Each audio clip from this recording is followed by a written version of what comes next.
This is fascinating. A lot more sellers than buyers, all right? 1.9 sellers, 1.45 potential buyers. Now, my next guest has the best insight that I've seen on the street when it comes to these numbers and really the nuance of these numbers.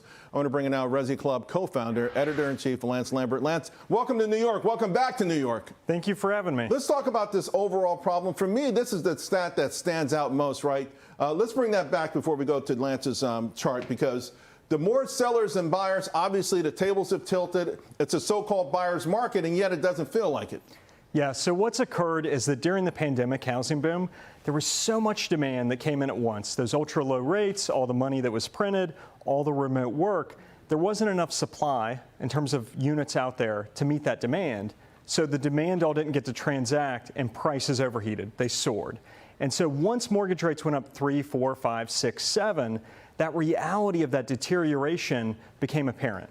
And so the market we're in now is slowly active inventory is rising, completed unsold new construction is rising, and the power dynamic is moving more and more from sellers to buyers. Areas are all areas that were super duper hot for a while, right? We're seeing Florida, Texas, Phoenix. These were the areas that were sizzling just not long ago, and now they're starting to come down. Is that typical? Yeah, it is typical with housing. Often the growth markets are the ones that get the corrections, or the deeper corrections. And so what occurred during the pandemic is those markets saw prices go up more. They had a lot of people move in, and also they have just more new construction. And so as that migration is less of it's coming in, so they have to rely more on local incomes, that's created a demand shock, a greater one there.